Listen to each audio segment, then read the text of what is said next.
और अब कुछ खबरें शोबिस की रंगारंग दुनिया से। भारतीय फिल्म इंडस्ट्री के मारूफ अदाकार वरुण धवन और अदाकारा जानवी कपूर की नई फिल्म बवाल का टीजर रिलीज कर दिया गया।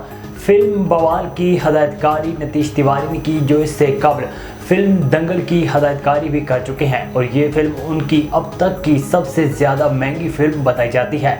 बवाल की टीजर को शेयर करते हुए जानवी कपूर ने लिखा है कि मोहब्बत कभी भी आसान नहीं होती, कुछ बवाल के लिए तैयार हो जाओ। जबकि फिल्म का टीजर जारी जंग के दरमियान एक अलमनाक मोहब्बत की कहानी की तरफ इशारा करता है। बॉलीवुड को हैदराबाद कहने वाली अदाकारा सना खान के यहाँ बेटी की वलादत हुई है। सना खान ने 2020 में बॉलीवुड को हैदराबाद कह दिया था और 2021 में मुफ्ती अनस सैयद से शादी की थी। शादी के बाद सना खान खुशगवार ज़िंदगी गुजार रही हैं। सना ने अपने ऑफिशियल इंस्टाग्राम अकाउंट से वीडियो जारी की जिसमें कहा गया कि अल्लाह ने मुकद्दर में लिखा, फिर इसको पूरा किया और आसान किया। उनका कहना था कि जब अल्लाह देता है तो मुसरत के साथ देता है, तो अल्लाह ने हमें बेटा दिया है। ऑस्कर अवार्ड याफ्ता हॉलीवुड अदाकार एलन आर्कन 89 साल की उम्र में इंतकाल कर गए।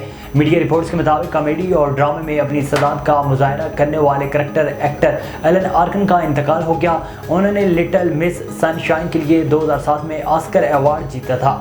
उनके बेटों ने अपने वालिद की मौत की तस्दीक करते हुए एक बयान में कहा कि हमारे वालिद एक फनकार और इंसान दोनों के तौर पर फितरत की एक मुनफरिद बासलाहियत कुव्वत थे।